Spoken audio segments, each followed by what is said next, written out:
India का national movement एक turning point पे था. A more militant and revolutionary approach was about to emerge.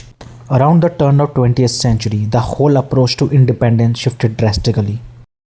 Actually, younger generation of leaders frustrated हो गई थी because the old ways were not working. They had a short term for political methods. They called it begging from the Britishers. और यहीं पे आते हैं the trio of लाल बाल पाल, जिनका मैसेज सिंपल था: freedom is taken not given. On the top of that, लोगों को लग रहा था ब्रिटिश पॉलिसी ड्रेन कर रही है India of its wealth. Just look at this number, 9 million. ये वही लोग हैं जो 50 साल की फैमिन में मारे गए. और इतने सारे डिजास्टर्स के चलते लोगों ने अपना पूरा भरोसा गवर्नमेंट में खो दिया था. और गवर्नमेंट का रिस्पॉन्स प्लेग में felt like operation not help. Then came the great viceroy Lord Curzon, whose policy basically poured gasoline on the fire. उनकी हर एक पॉलिसी एक डायरेक्ट अटैक लग रहा था जो पब्लिक के रेज को बढ़ाता जा रहा था. But partitioning Bengal, that was the last straw. It lit the fuse to the nationwide Swadeshi movement.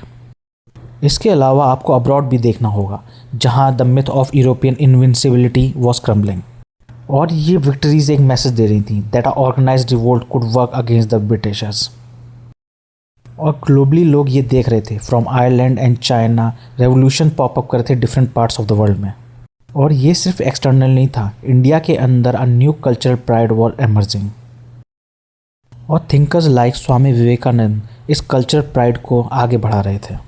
And leaders like Bal Gangadhar Tilak used festivals to bring people together. और सडनली ये फेस्टिवल्स एक पावरफुल प्लेटफॉर्म बन गए to spread nationalist ideas. Finally एक single cause नहीं था, but a storm of causes converging together. And when all of this converge, you get a radical era of protest जिसने course of history को पूरी तरह बदल के रख दिया.